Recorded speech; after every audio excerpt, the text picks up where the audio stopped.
Assalamualaikum warahmatullahi wabarakatuh. Waalaikumsalam warahmatullahi wabarakatuh. Bismillahirrahmanirrahim.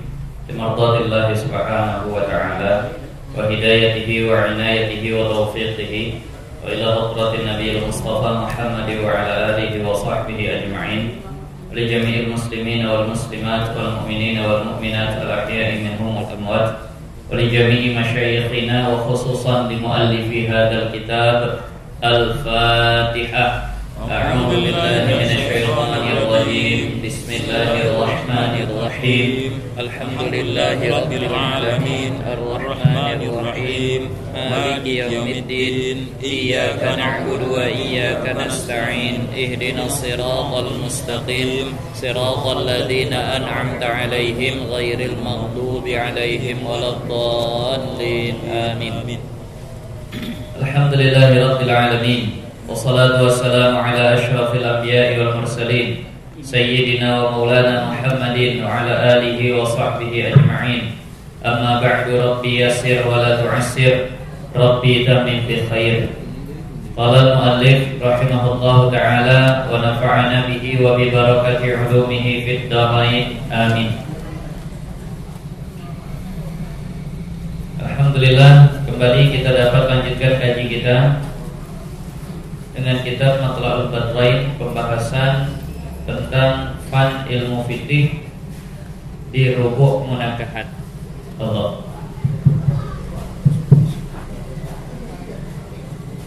Insyaallah kita akan ulang sedikit dari faslun fil khitbah agar mungkin lebih jelas lagi yang kemarin. Fasal tentang khitbah. Khitbah itu artinya kalau bahasa kita meminang,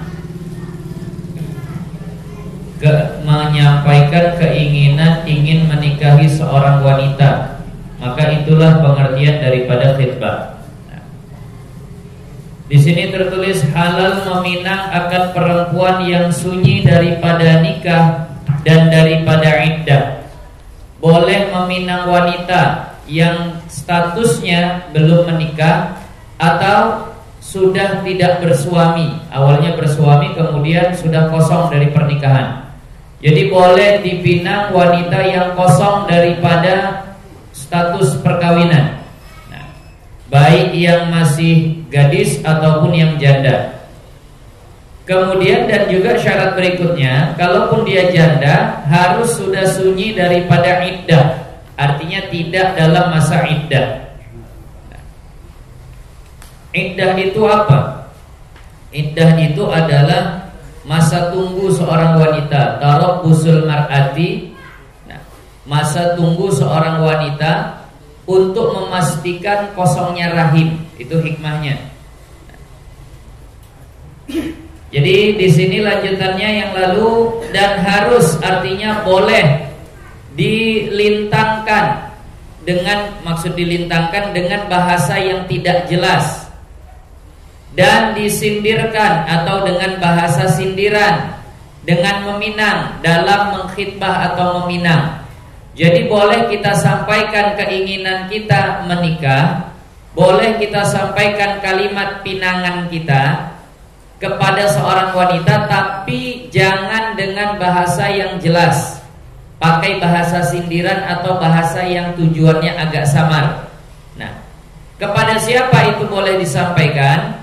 Kepada bagi perempuan yang beriddah, kepada perempuan yang dalam masa iddah, lain daripada iddah raj'i. Tapi iddahnya bukan iddah raj'i. Iddah raj'i artinya adalah iddah yang suaminya masih bisa rujuk di masa itu. Kalau ada perempuan diceraikan, talak satu, maka dia pun ambil masa iddah. Di dalam masa iddah dari cerai talak satu ini kalau suami mau rujuk masih bisa, maka ini namanya iddah raj'i. Kalau yang iddahnya raj'i gini mutlak tak boleh dipinang. Tapi kalau iddahnya itu adalah iddah yang bukan raj'i, artinya suami tak bisa lagi rujuk. Contohnya apa? Iddah yang suami tak bisa rujuk di masa iddah. Kalau suami bisa rujuk di masa iddah, itu namanya iddah raj'i.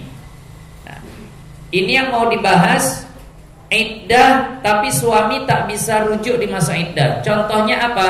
Di sini dikatakan dengan bahwa beriddah ia, iddah wafat, suami wafat, maka istri ambil masa iddah. Nah, masa iddah berapa lama? 4 bulan 10 hari. Kalau tak hamil, kalau hamil dengan lahir anak. Jadi kalau suami sudah wafat ambil masa iddah, pertanyaannya bisakah rujuk lagi suami? Mana bisa, suami sudah tak ada.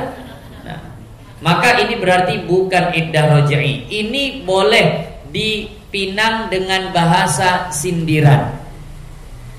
Paham Ibu ya? Nah, jadi boleh meminang wanita yang seperti ini. Kenapa? Karena walaupun dia di masa iddah, tapi suami tak bisa rujuk. Itu pun bolehnya dengan bahasa sindiran, jangan bahasa terang-terangan. Nah, kemudian apalagi contoh masa iddah yang suami tak bisa rujuk, atau wati syubhat, atau melakukan hubungan badan yang syubhat, tidak berdosa tapi itu kesalahan. Disangka istrinya rupanya bukan, disangkanya halal rupanya haram. Ya kasus banyaklah yang bisa dicontohkan. Pokoknya entah bagaimanalah, bisa-bisa pula tertukar. Disangkanya istrinya rupanya istri orang. Nah, sewa hotel bersebelahan kamar, mati lampu pula hotel. Nah, pintu sama-sama terbuka, masuk salah pintu. Nah, ternyata langsung saja kumpul dalam keadaan gelap. Sudah terjadi kumpul, entah bagaimanalah bisa pula tak tanda. Nah, sudah selesai kumpul hidup lampu, baru terkejut, ya Allah siapa ini? Nah, hubungan sudah terjadi, maka wajib ambil masa iddah. Suaminya tak boleh lakukan hubungan badan kepada si perempuan yang baru saja terjadi wati syubhat kepadanya. Jadi walaupun dia punya suami, suaminya harus tahan. Nah, berapa lama?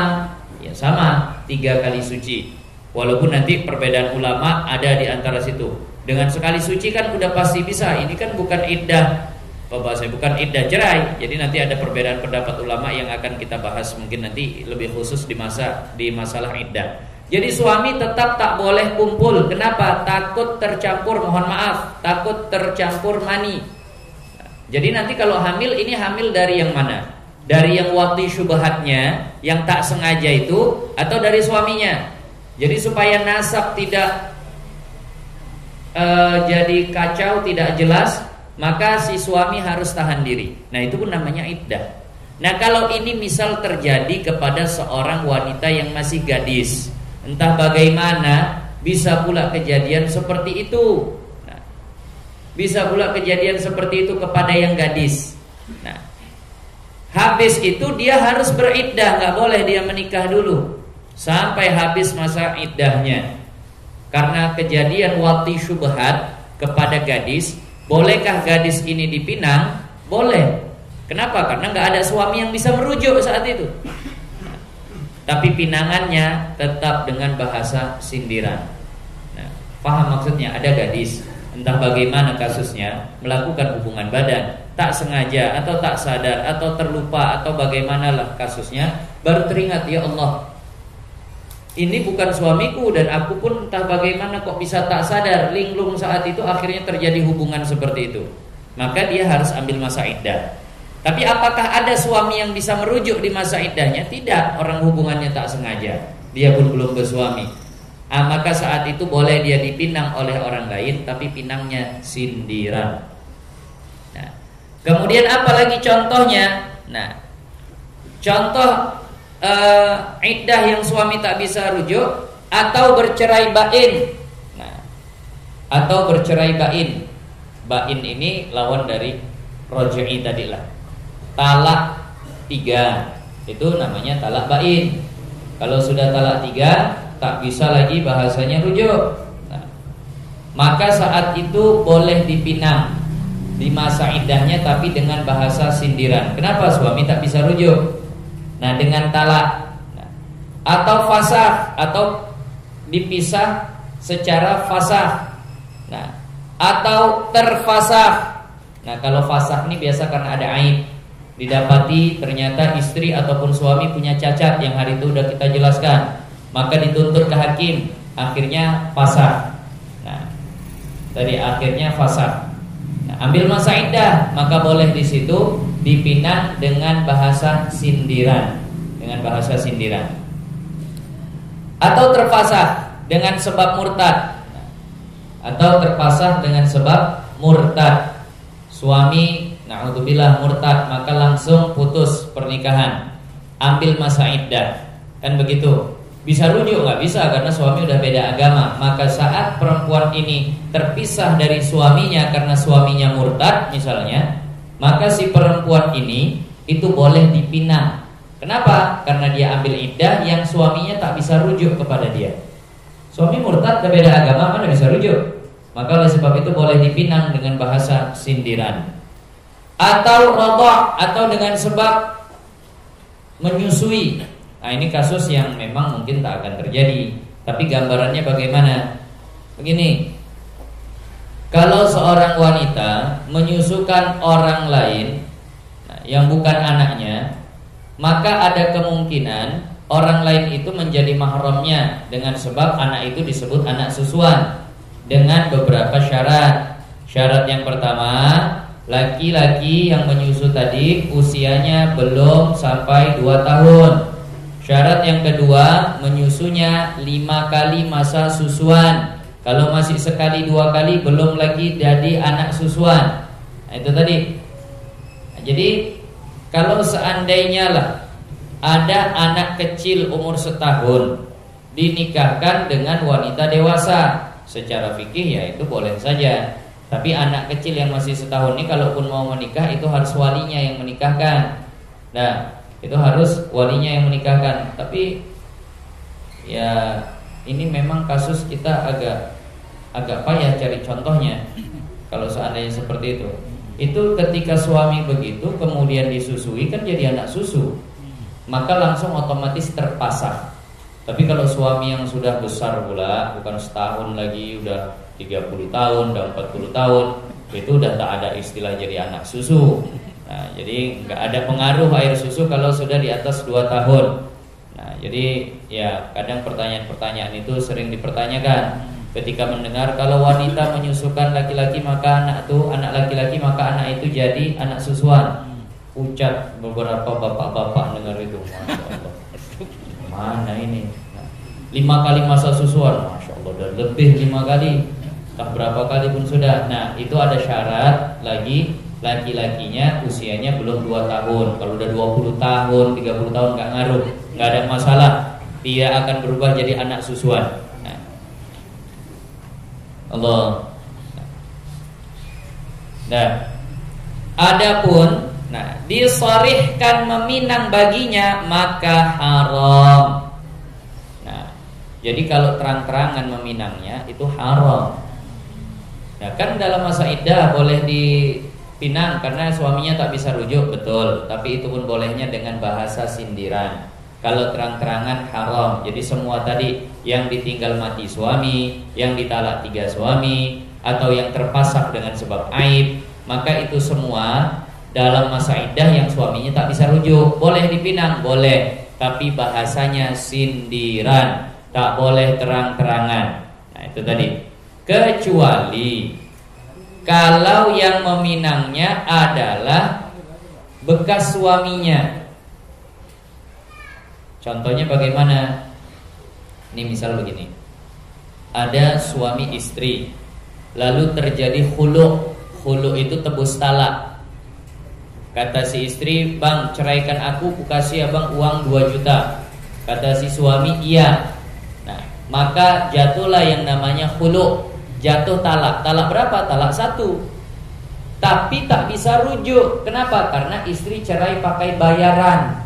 Kalau cerainya pakai bayaran, maka suami tak ada hak rujuk. Maka ambil iddahlah si istri, kan begitu. Ini adalah iddah yang suami tak bisa rujuk, kan begitu. Diikuti ceritanya ini tadi.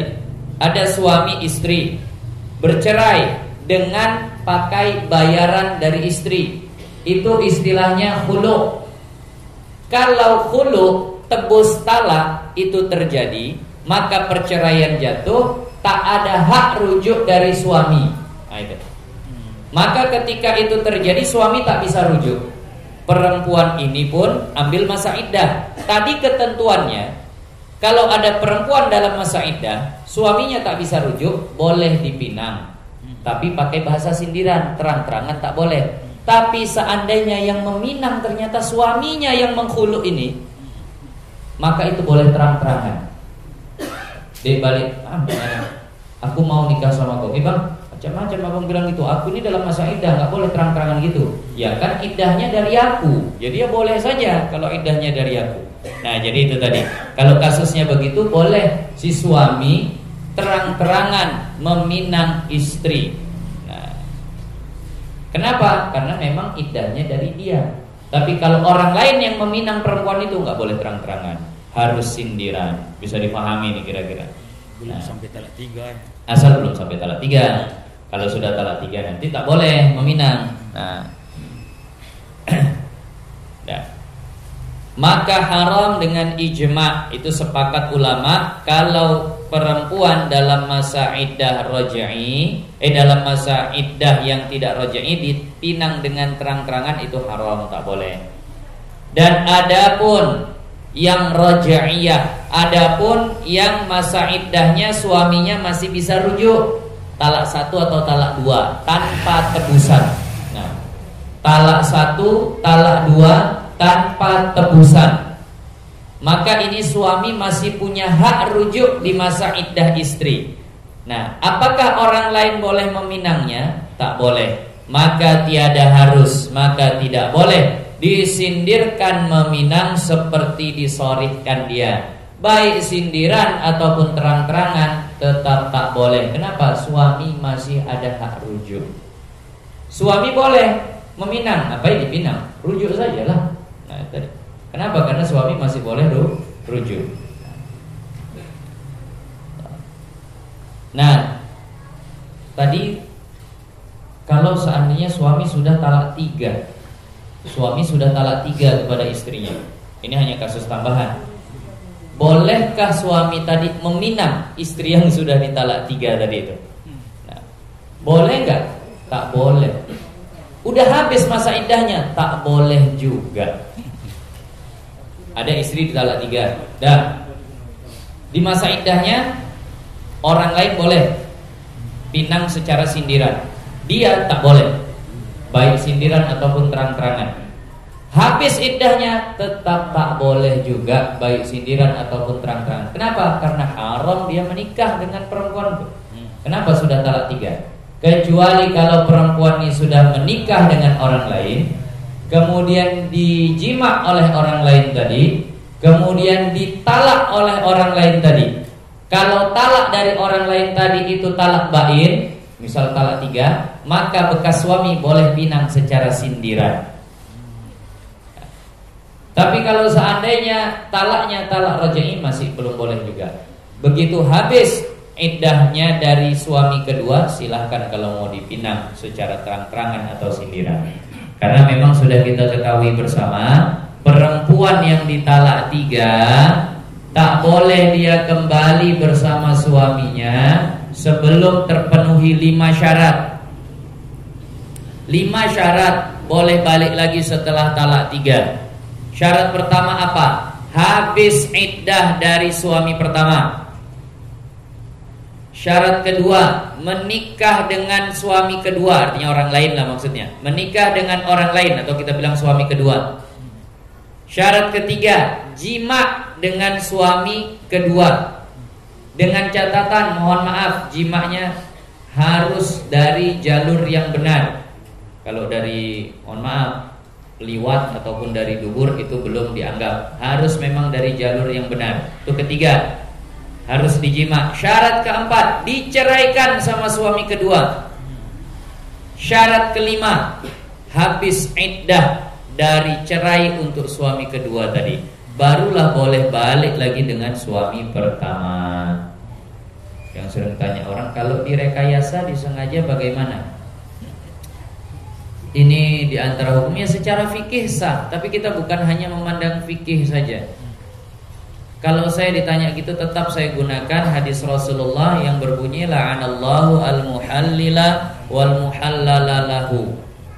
Allah melaknat orang yang muhallil, artinya suami kedua, dan muhallal lahu, yaitu suami pertama yang sengaja adalah kau nikah lah sama mantan istriku itu, tapi satu kali saja, jangan lebih. Habis itu kau ceraikan, itu pun mohon maaf seukuran hasyafah saja ya, jangan terlalu lebih ke dalam gitu. Masya Allah, sampai diberi syarat begitu lah.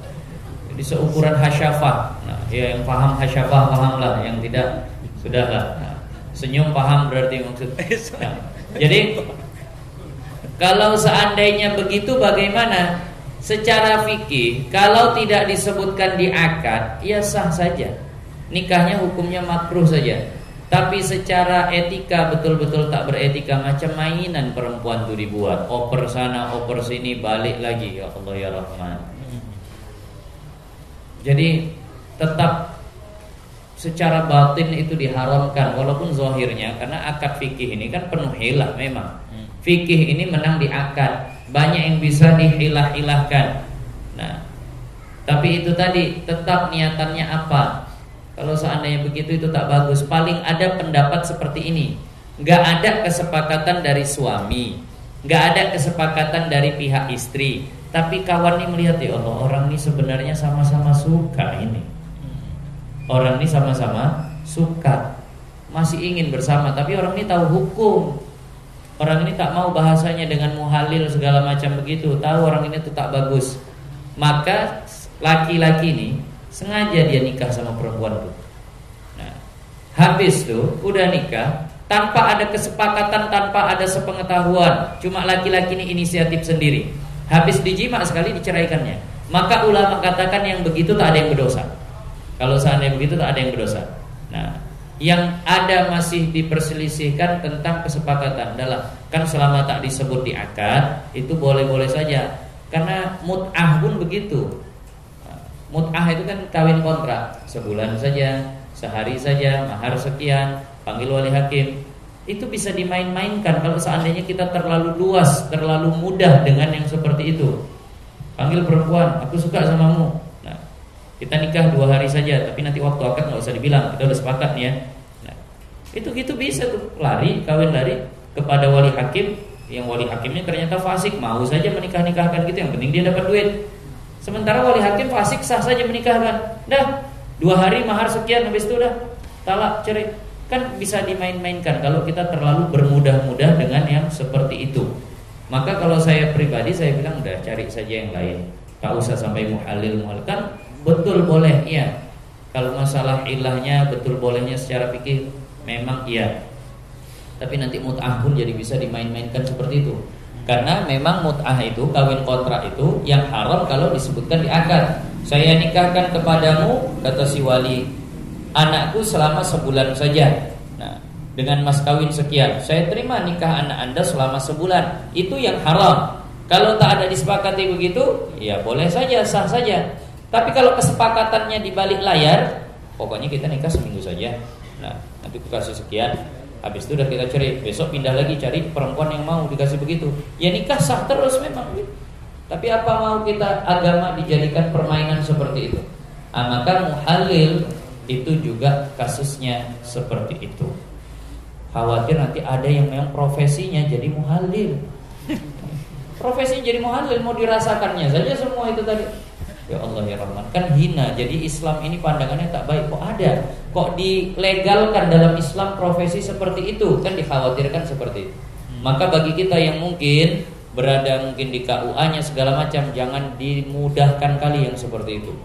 Nah, bahkan ada sampai nawarkan, kami ada muhalilnya. Ya Allah, jasa muhalil begitu. Jadi kita sedih. Khawatir kita orang terlalu mudah dengan masalah buduk ini. Buduk itu artinya kehormatan wanita. Nah, jadi ya sudah, kalau memang sudah begitu, sudah cari laki-laki lain. Kalaupun memang bakalan bercerai alami saja, tak ada sengaja-sengaja disepakati begitu, bahkan diupah lagi. Dia sudah enak, dapat upah lagi. Ya Allah ya Rahman. Itu tadi. Tapi kalau ditanya secara fikih bagaimana? Sah. Bukan kita katakan tak sah, tidak. Secara fikih nikahnya sah. Nah, secara fikih nikahnya sah kalau tidak disebutkan di akad tadi. Jadi itulah syarat bolehnya kembali setelah talak 3, walaupun nanti akan dibahas. Kemudian bermula tasrih itu, terang-terangan itu barang yang memutuskan dengan gemar, sesuatu yang memastikan dia memang mau nikah. Gemar pada nikah. Jadi bahasa terang-terangan atau sorry, nggak ada kemungkinan lain selain dia memang mau nikah. Seperti katanya, seperti ucapannya, aku berkehendak berkahwin akan dikau. Aku mau kawin samamu. Apa lagi? Bisa diarahkan kemana lagi ucapan itu? Nggak ada. Maka mutlak pasti itu tujuannya mau nikah. Aku mau nikah sama kau. Ya sudah, itu namanya bahasa terang-terangan. Yang seperti itu diucapkan kepada wanita masih dalam masa iddah, haram, berdosa. Atau ucapan lainnya, apabila selesai iddah engkau, berkawin aku akan dikau. Atau dia bilang kepada wanita yang masih dalam masa iddah, suaminya baru meninggal. Baru dia bilang, "Dek, udah berapa lama suami meninggal?" "Sebulan." "Oh, masih dalam masa iddah lah ya." "Iya, nanti kalau habis masa iddahmu, aku mau nikah sama kau." Itu terang-terangan, itu namanya khitbah sharih. Maka berdosa melakukan itu. Kenapa? Karena ini perempuan masih dalam masa iddah. Bolehnya sindiran. Kalau suaminya wafat, tak boleh terang-terangan macam begitu. Dan ta'rid, sementara bahasa yang tidak jelas atau sindiran tadi, barang yang muhtamal. Muhtamal itu artinya ada kemungkinan. Muhtamal, ya, mungkin bisa dicatat. Muhtamal itu ada kemungkinan akan gemar pada nikah dan lainnya. Bisa jadi memang maksudnya ngajak nikah, tapi bisa jadi juga bukan. Itu bahasa samar namanya. Seperti katanya, contohnya ucapan laki-laki tadi, siapa yang dapat seumpama engkau? Bahasanya begitu. Enggak ada perempuan kayak kau baiknya. Itu kan menunjukkan dia suka, tapi apa ini mau nikah atau sekedar memuji saja? Atau beruntung kali lah dulu suamimu punya istri kayak kau nih. Laki-laki ini sering kali pula bilang begitu. Tapi perempuan ini kan nggak bisa pasti. Dia memang suka memuji atau memang ada hati sama aku. Jadi nggak pasti, masih samar. Yang begitu boleh kepada wanita dalam masa rujuk yang suaminya, dalam masa iddah yang suaminya tak bisa rujuk. Tapi kalau masih bisa rujuk nggak boleh, begitu pun nggak boleh. Bahkan nanti di sebagian kitab mengatakan anti jamilah, kau tuh cantik. Itu saja sudah bahasa kinayah tuh. Jadi mohon maaf kepada bapak-bapak, jangan pernah bilang begitu kepada istri orang. Nggak boleh itu. Nampak istri orang, cantik kali ibu ini, ya Allah. Nggak boleh. Karena itu bahasa kinayah dalam mengkhitbah. Istri orang pula dikhitbah, ya haram, tak boleh. Jadi hati-hati. Jangan bahasanya suka kali menggombal-gombal istri orang, menggoda-goda itu. Rusak nanti hubungan orang gara-gara seperti itu. Tahu perempuan nih, kalau bahasa anak sekarang tuh gampang baper, terbawa perasaan. Begitu dipuji, ya Allah, enak kali lah jadi istri bapak nih. Tiap hari dipuji gini, suamiku ya Allah, jangankan memuji begitu. Kan akhirnya begitu, rusak hati orang. Maka jangan pernah buat yang seperti itu. Dan basa-basi ucap salam aja. Assalamualaikum bu, waalaikumsalam. Mana belanja? Jangan lupa nawar. Dah, selesai. Paling yang bercanda-bercanda begitu saja. Tak usah sampai bahasanya memuji, meninggi-ninggikan, menunjukkan bahwasannya dia itu wanita yang bagus. Tak usah. Aku gemar akan dikau. Aku suka sama kau. Kalau suka nih kan banyak. Bisa suka jadi tetangga, bisa suka jadi kawan, belum tentu suka mau ngajak nikah.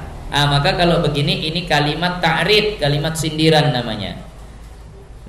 Jadi itu tadi. Kenapa wanita yang dalam masa iddah tak boleh terang-terangan untuk dikhitbah, untuk dipinang? Karena bisa jadi dia berbohong akan masa iddahnya tadi.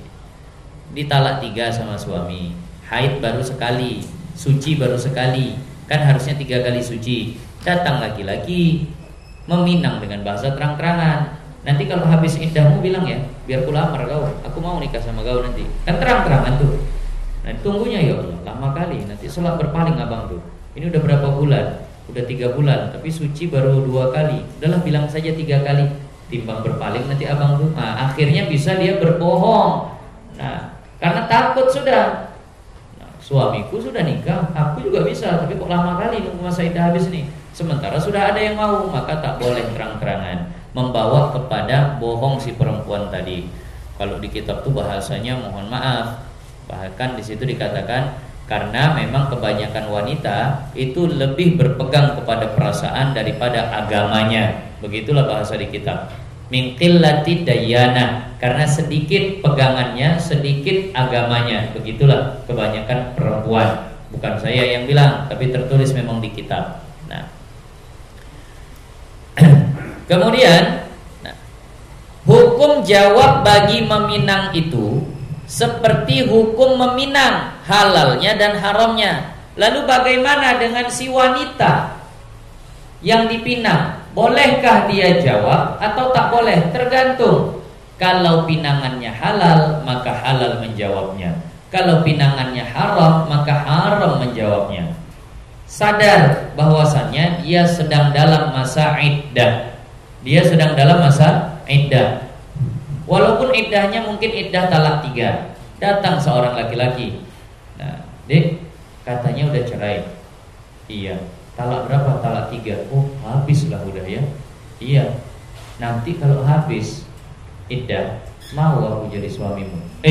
Tak boleh. Aku ini lagi masa iddah. Jangan dijawab justru, oh iyalah bang, ku terima. Masya Allah. Berdosa, laki berdosa karena meminang, si perempuan berdosa karena menerima. Maka hukum menerima sama dengan hukum pinangannya. Kalau pinangannya haram, menerimanya pun haram. Kalau pinangannya halal, maka menerimanya pun halal. Itu tadi. Jadi justru dibilang, bang, ucapan begitu tak boleh kepada wanita yang sedang masih dalam masa iddah. Haram, berdosa bang. Oh iya, tak tahu aku. Makanya ngaji fikih munakahat. Biar tahu. Nah, jadi maka oleh sebab itu tak boleh sembarangan jawab. Nah, kalau masalah menerima pinangan, kalau wanita itu masih gadis, maka yang berhak menerima pinangan adalah walinya. Dia tidak berhak menerimakan pinangan untuk dirinya sendiri. Hanya saja sunnah kepada wali untuk bertanya, sunnah saja. Nah, datang laki-laki meminang, Pak, saya mau nikah sama anak bapak. Anaknya masih gadis. Bolehkah si ayah langsung menerima? Boleh saja. Karena memang tabiat ayah lebih berpengalaman dan ayah itu sayang sama anak, tak akan menjerumuskan anak. Nah, tapi sunnah ditanya dulu kepada si anak, cemana, cocok, begini, segala macam. Nah, itu sunnah saja. Tapi kalau wanita itu sudah pernah menikah, janda, maka hak menerima pinangan ada pada dirinya. Karena dia pun sudah berpengalaman. Nah, dia tak akan mau gagal untuk kedua kali. Dia tak akan mau bahasanya menerima hal-hal buruk untuk yang kesekian kalinya. Maka dia berhak menerima pinangan itu sendiri. Tapi kalau anak gadis, yang menerima adalah ayahnya. Kalau nggak ada ayahnya, kakeknya. Nah, tadi sama nanti seperti hukum nikah paksa, wali mujbir.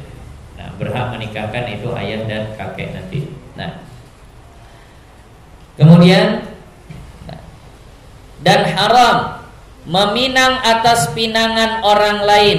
Nah, haram meminang atas pinangan orang lain.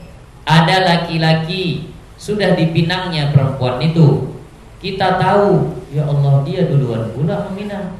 Kita tahu, aku pun suka sama perempuan itu. Tak ada cerita, masuk aja aku dulu. Mana kau berubah pikirannya perempuan itu?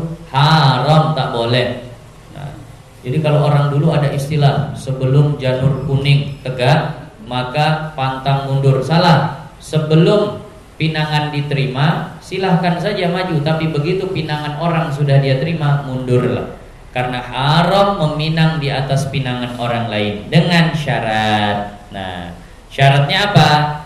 Jika sudah disorihkan dia baginya dengan diperkenankan dia. Nah, Artinya haram laki-laki lain meminang perempuan itu kalau memang pinangan pertama sudah diterima oleh keluarga perempuan itu. Tapi kalau bahasa dari keluarga perempuan, bentar lah ya, jawabannya nanti seminggu lagi. Pinangan ini diterima atau tidak. Nah, ditanya sama kawan nih, jadi semalam khitbah tuh? Jadi, cemana jawabannya? Tunggu seminggu lagi katanya. Alhamdulillah, masih bisa aku masuk berarti. Nah, boleh, nggak ada masalah. Tapi kalau seandainya sudah sharih, sudah dipinang dengan jelas, sudah diterima dengan jelas pinangannya, cemana? Alhamdulillah, udah diterima, udah. Cemana katanya? Saya terima pinangannya. Oh, itu udah jelas kalau begitu. Nah, tapi kalau seandainya tidak sharih, nah itu masih boleh masuk. Cemana katanya? Katanya ya bolehlah. Bolehlah apa maksudnya? Boleh meminang ya memang boleh. Nah, bolehlah itu apa maksudnya? Menerima atau maksudnya diperkenankan? Berarti ini belum jelas. Selama kalimat belum sharih masih boleh lagi orang kedua meminang. Nah, melainkan dengan izinnya, kecuali dengan izinnya. Kecuali orang pertama mengizinkan. Datang kawannya, udah kau pinang? Sudah. Padahal aku juga ada hati. Udah diterimanya? Sudah. Kalah start aku sama kamu. Duluan kau mulai. Nah, tapi kalau kau mau, kata si kawan yang pertama, cobalah sana. Nah, macam diterima aja, kau dicobalah sana. Sengaja diizinkannya begitu. Boleh kalau sudah diizinkan. Berarti tidak ada masalah menyakiti nanti, karena dia sudah izin. Tapi kalau tak izin, maka tak boleh. Maka jika tiada disharihkan dengan diperkenankannya, kalau tak jelas, tidak dengan bahasa jelas menerimanya, harus dipinangkan dia, maka masih boleh dipinang. Nah, tadi masih boleh dipinang. Nah. Lalu, apakah bagi seorang wanita itu boleh menerima pinangan orang lain? Ya, kalau memang sudah batal pinangan pertama, itu jelas boleh. Yang menunjukkan batal apa? Habis sudah kesepakatan waktu, kapan kira-kira pernikahan? Pernikahan kurang lebih sebulan lagi. Ditunggu sebulan lewat, berarti itu sudah berpaling. Maka dianggap pinangan sudah batal, silahkan terima pinangan orang lain. Atau dia pergi jauh malahan. Nah, justru malah sekolah lagi pula dia ke Mesir tanpa ada kabar. Oh, berarti memang udah tak mau nikah. Nah, maka berarti ini sudah boleh terima pinangan orang lain. Tapi kalau belum begitu, maka tak boleh lagi dipinang oleh orang lain. Nah, tadi. Dan insya Allah jelas. Dan ini hukum sama macam jual beli. Dalam satu hadis dikatakan la tasumu fauqa saumi akhikum atau kama qala Rasulullah. Jangan kalian menawar di atas tawaran orang lain. Barang udah dijual, itu handphone berapa harga? Oh, ini saya jual harga 1.500.000. Nah, sementara pedagang di sebelahnya, nah, itu sudah deal. Cemana? Mau 1.500.000. Kayaknya boleh lah. Nah, pedagang sebelahnya punya handphone sama persis. Apa kata pedagang sebelahnya? Punya saya saja bu, sama persis, tapi saya jual 1.200.000. Nggak boleh tuh gitu. Berantem nih pedagang nih bakalan.